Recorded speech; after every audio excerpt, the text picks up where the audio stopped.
Olá, muito bom dia!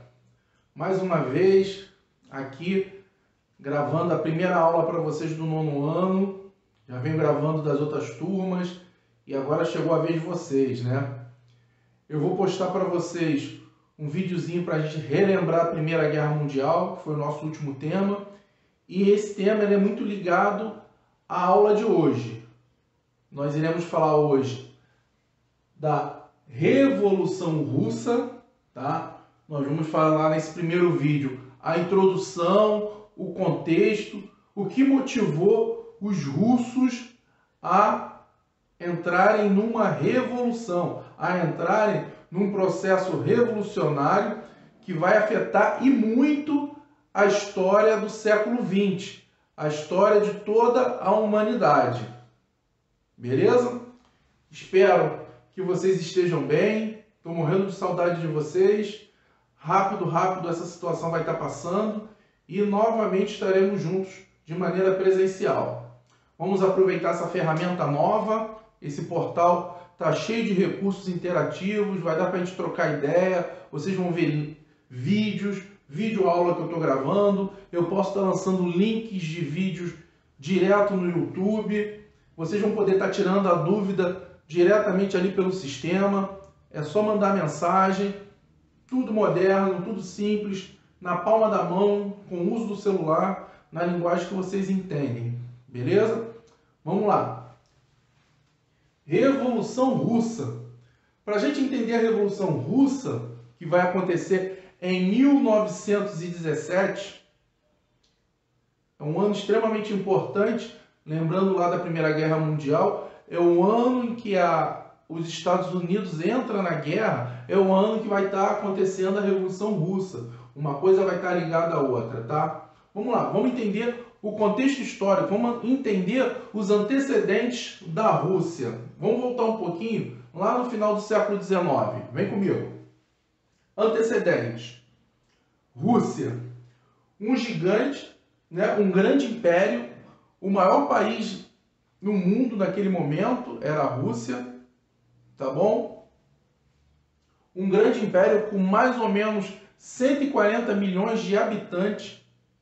Cerca de 85% desses habitantes moravam no campo, camponeses, bom? E eles eram governados por um cara chamado Nicolau II. Ele era um czar. Czar era a mesma coisa que o imperador. Aqui. Nicolau II, czar ou czar. Essa palavra, czar, é uma derivação da palavra César, que era o imperador romano. Os imperadores romanos, eles recebiam o título de César. Era um nome próprio, né? Teve lá o primeiro César. E aí depois todos eles ficaram usando esse nome como título. E aí os imperadores russos se apropriaram desse nome, como na Alemanha. Kaiser também é uma derivação de César, tá bom? Em alguns livros vocês vão encontrar duas grafias. Ou czar, com C na frente, ou czar. Depende da tradução, tá ok? Lembrando que é muito complicado traduzir do russo para outras línguas. Então, Nicolau II, ele fazia parte da dinastia dos Romanov, que já estavam no governo, né, no reinado já há bastante tempo. Vai ser a última dinastia russa, tá ok? Era um monarca absolutista. Professor, o que é isso, um monarca absolutista? Vamos lembrar lá atrás. Uma monarquia absolutista é quando o rei governa independente da vontade das outras pessoas. Ele se auto-intitulava um escolhido de Deus. Então a família dele, essa dinastia Romanov, eles acreditavam que eram escolhidos de Deus para estarem lá no governo, para serem reis e rainhas. Tá bom?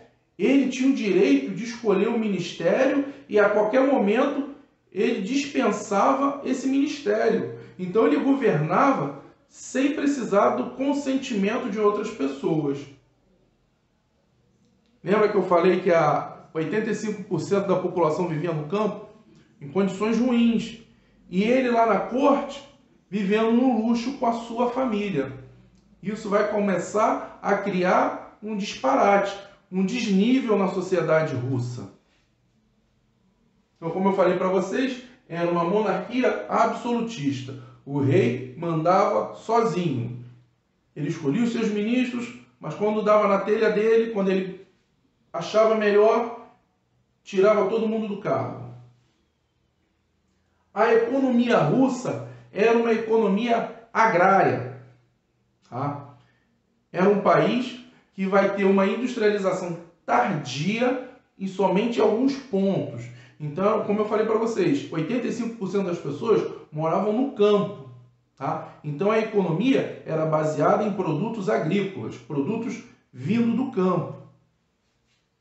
E aí a Rússia ela vai ter um apelido que é bom vocês ficarem na cabeça. Gigante de pés de barro. Por quê? Era o maior país do mundo, a maior população ali na Europa, gigantesco, mas com os pés ainda no campo. Pés de barro quer dizer um país voltado para a terra, voltado para o campo. Não tinha uma industrialização ainda forte, somente alguns pontos. Tá bom? Então, era um gigante de pés de barro, porque a sua economia era baseada na agricultura. Tranquilo até aí? Vamos continuar.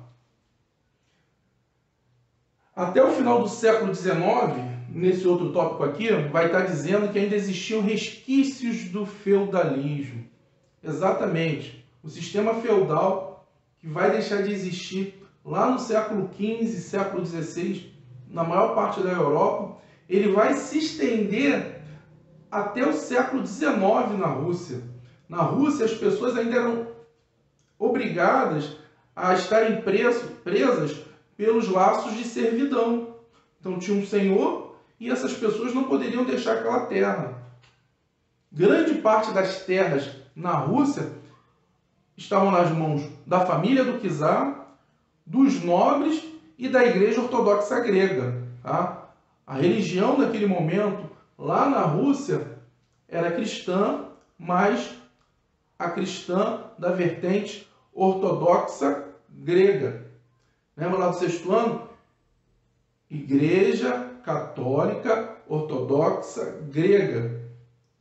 E aí existia a Igreja Católica Apostólica Romana, que é a que tem lá com o Papa. Né? Então, quando há o cisma do Oriente, o cristianismo ele se divide, uma com a sede em Constantinopla, onde hoje é Istambul, e a outra igreja com a sede em Roma. Então, a Rússia ela vai ser influenciada por essa igreja grega, tá? Ortodoxa grega. E tem esse nome porque o local de origem é Constantinopla, que era Bizâncio, uma antiga colônia grega. Não é que a igreja veio da Grécia, não. Lembrando lá do sexto ano, hein? Então, ainda existiam esses resquícios do feudalismo. As pessoas vão começar a lutar querendo mais liberdade. O Nicolau II ele vai abolir o final dos direitos feudais, tá? É um avanço, mas assim, muito cruel. Ao mesmo tempo que ele libera as pessoas desse vínculo à terra, ele obriga essas pessoas a pagar uma indenização ao Estado. Então eles tinham que, quando eles começassem a produzir por conta própria, parte da produção deles tinha que ir para o Estado. Olha só, que covardia, né? Pois bem, eu liberto, mas você tem que me pagar por essa liberdade. Em vermelho, a maioria da população vivia em extrema pobreza, fome. Lembrando que na Rússia, em determinados momentos, nós temos invernos, de menos 30 graus, menos 40 graus.